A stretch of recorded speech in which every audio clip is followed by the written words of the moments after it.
It's fuzzy. Now the little brown bat has to hibernate in the winter because the food source is very little. They normally eat about 1,200 mosquitoes just within an hour. And generally, they all come out in the dusk during the summer and hunt for about 2 to 3 hours. Now that's a lot of mosquitoes if you think about it. And not only do they feed on mosquitoes, but they feed on many other species of insect. And if you think about it, they're really like nature's natural pesticide. They're going around and taking care of very nuisance insects. And as I said, in the wintertime, they actually stay in here and hibernate. Now, if we disturb them too much, what's going to happen is, if we wake this little guy up for too long, he's actually going to burn up so much nutrient and so much energy that he's going to have to eat. And the problem is, there's just no food to eat right now. So we could potentially make him starve to death by waking them up. That is why it is very important, if you discover bats in a cave, don't go and wake them all up. Be very respectful of their home. Right, guys? Yep. Hey, what'd you guys find? A little brown bat. A little brown bat. Is that this guy here? Yes. Cool. And what all do we know about a little brown bat? That they're like the smallest bat in the world. They're the smallest bat in the world? Uh-huh. Are you sure? Uh-huh. Well, they might not be the smallest in the world, but they are pretty small. Medium-sized bat in the world. Is that as big as they get? Yep. I think sometimes they get a little bit bigger. I think female bats get bigger. You think they get bigger? Uh-huh. Cool. I'm gonna go look around for more. I'm gonna go look around for Oh, more. Braden was blowing that little guy. Hey, Braden, come here a minute. Yes. Now, this is late January, right? Yep.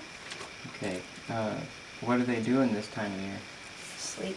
They're sleeping? Uh-huh. That's right. And in the wintertime, when bats come in, don't touch the bat. Don't put your hands near the bat. He's sleeping. Now, if we disturb the bats in the wintertime like this while they're hibernating, what's going to happen to them? Die. They could die. They could starve to death and die. They could starve to death and they could die. That is absolutely right. And the reason for that is because right now they're sleeping and their whole body's slowed down to the point of inactivity. They're not even concerned about eating or anything because their body is not really wasting any energy whatsoever. And did you know that whenever they're hanging just like that, by the little claws, did you know that they actually aren't wasting any energy at all by hanging? Did you know that? Yeah. I Yeah. did. So if we wake them up and make them move around, they could burn energy that they can't afford to lose. And even if they don't starve right now, they will eventually before they get out and eat again. So it's very important that I let you guys know we don't touch the bats. If we do, we very carefully, we can wake one up, but make sure that he gets back and comfortable again before we leave. Okay? If that's possible. If that's not possible, then we just won't touch him at all. Okay? Alright. Now there are some concerns about bats, okay? The big concern would be rabies, of course. But did you know that only 1%, that's 1 out of 100, has rabies? And did you know that the ones that have rabies get sick just like anything else? They get sick and die just like anything else. So, alright. Where? You guys find more bats? Yeah. There's a female one over here, and it's not even upside down. It's not even upside down. No. Oh, wow. What's she doing? No. Sleeping? No. Are you sure? Yes. As with most of the bats in here, they're actually all sleeping, so I thought it was very interesting to go ahead and film a little bit of the dew droplets that are hanging off of them. I thought it was very neat how they're just so well adapted to the cave that they actually become part of it. Now there are some bats in here that are actually awake. You're going to think it's really funny, but whenever I was putting the other bat away, another one flew right by my face. Thank goodness to their well-adapted nose, mouth, and ears. And their little brain that they have is very specialized for echolocation. It's where they make sounds, hundreds, I think often, like when he flew by my face, he probably sent out about 200 little shrieking sounds.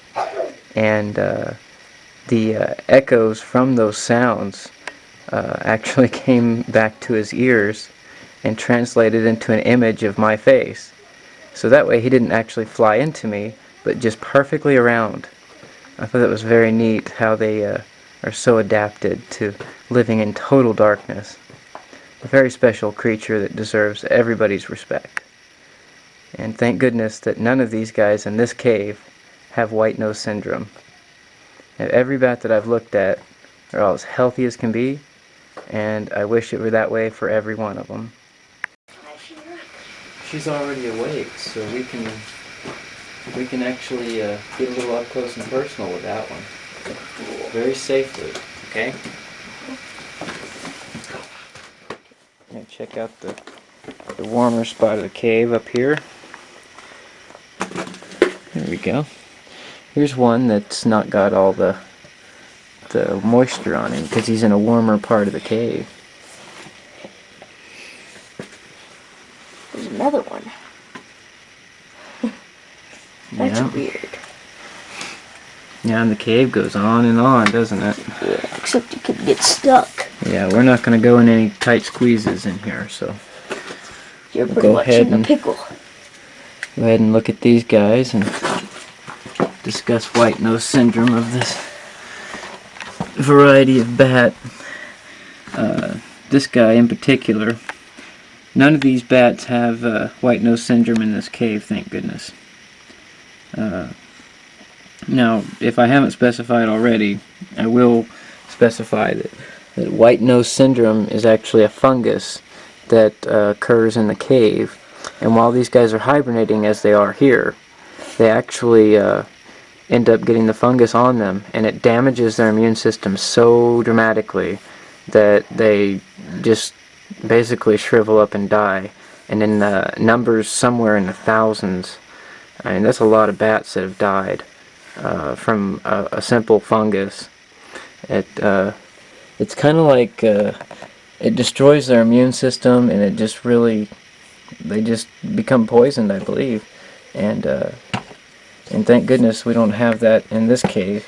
And there has been cases in Missouri where white nose syndrome has dramatically affected certain caves. And hey, Braden, what did we do before we came in here? We sprayed all of our clothes and all of our boots with Lysol. Yeah. He's to awake. prevent any contamination of the cave. And on our way out, we're going to do the same thing. And it sounds like something too simple, but you know, anything that will destroy the mold and fungal spores that can be attached to clothing, any little thing, aside from just staying out of the cave in general, which is highly recommended in places that have cases of white nose syndrome, because that's how it's being spread from bat to bat and cave to cave, simply by the fact that bats don't choose a territory. They actually migrate all around, and this year we don't have white nose syndrome, but next year we very well could. So it's something we should all keep an eye on, and hopefully that these guys will adapt well. As I've read, and you've read, Braden, you notice anything strange about how the bats are all separated? Yep. Aren't they normally clustered up? Yeah. Now, it's not really been proven, but scientists and biologists alike believe that the reason for the separating is because it's a survival mechanism. It is? Yeah, because when they're all clustered up together, they actually can spread the fungus to each other. So it's kind of neat how you notice that many of these bats are actually separated from each other. And it could be because there's just less and less bats. Well, I sure hope not. I sure hope that's not the reason.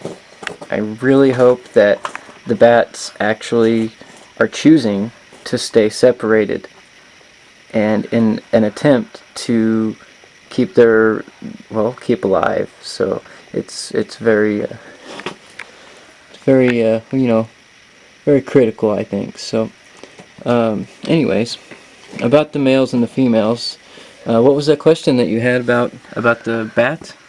Well, I was just wondering if female bats were bigger than male brown bats. Yeah, actually they are. The female, she is bigger on average. They live about 6 or 7 years. They're about the size, like Of here's my finger. They're only about an inch or so away from finger length, so they're like 3 inches or so, sometimes 4 inches. Females are bigger, and did you know that the males and the females aren't really selective, but will just, in the mating season, which is in the fall, they will just mate sporadically several times. Several males will mate with a single female, and the very interesting thing is she doesn't become pregnant from that mating there. She actually holds on to the male's sperm, which is the fertilization, and she holds on to it until it is time where she can feed and have pups. Baby bats are called pups. During that selection, she will actually become fertilized and bear young, within 50 to 60 days, have little babies, and actually have one baby. I spoke that wrong. They actually have one baby, and sometimes twins, I've heard. Little brown bats are now at higher threat due to white nose syndrome in eastern North America. Many states have made special considerations with respect to the disease, including listing them as a sensitive or protected species.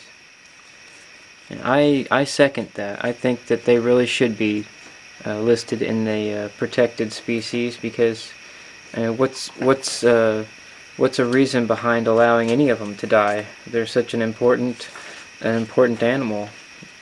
They eat so many insects. They help keep our planet habitable. We don't have to go outside in the middle of spring and summer and be as covered with bugs and mosquitoes and stuff whenever we're camping, because the bats are taking care of that for us.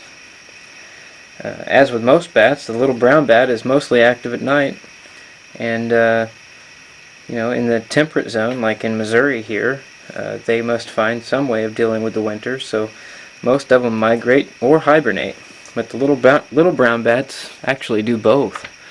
They don't just hibernate, they can actually migrate, and in the summer the males and females live apart. And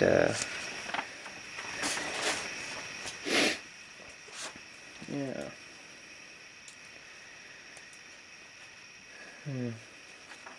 Okay. I am going to go ahead and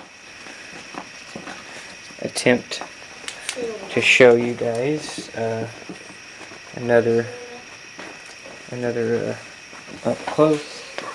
We've already got this one awake. We might as well do a little bit. The poor little guy's shivering. We woke him up. Oh, come here. Oh, you're okay. Look. Is that pretty cool looking bat? Yeah. Huh? Yeah. Yeah. I think so too. I think they're very fascinating little animals. And they will bite if provoked. But you see, typically, he doesn't want anything to do with biting anybody. He just wants to be left alone. And we're going to very carefully stretch his arms. We picked up a bat, Natalie. Want to see him? He's awake. Oh, come here, buddy. Look at that. Very carefully stretch the arm. That's the membrane. They actually have 5 metapodials, or fingers, or digits, and they're just much like a human, but see, their fingers stretch all the way down, and that's the membranes, and it helps them fly. That's their little bird wings. So let's very carefully put that back. Okay. Alright. There you go. Little brown bats are an integral part of our ecosystem as well as our economy. They rid the planet of many pesky insects that devastate crops, bite people, and spread diseases. Their feces, or also known as guano, makes a great fertilizer and is an important ingredient to many products such as makeup, for example. This little guy I'm holding now seemed to be somewhat awake when we had arrived, so I didn't see any harm in saying hello and expressing his value to all of our viewers here. They are, in fact, amazing animals and should always go undisturbed during the winter months that they hibernate. So we didn't intentionally disturb any of them if in fact we had disturbed them in the beginning. Bats here in Missouri often can be found in early to late evenings and throughout much of the night, as they feed mostly near bodies of water, such as creeks, rivers, ponds, and lakes. It's amazing to know that they feed mostly on specific insects of that area and not necessarily all of them. It's also very interesting to know that they emit 200 calls per second when in pursuit of prey. If you ever come across a bat in a building or a structure, keep in mind that 99% of bats are not a threat to your health. Most bats don't have rabies, and just as any other animal, if they do, they get sick and die from the fatal disease. You're more likely to be struck by lightning, in other words. So as far as being afraid of bats, that's something to reconsider. But as with all animals, if they do have teeth, then they do bite. And prevention is always better than the cure. He's not really unhooking off my glove. I think his hand's stuck on my glove.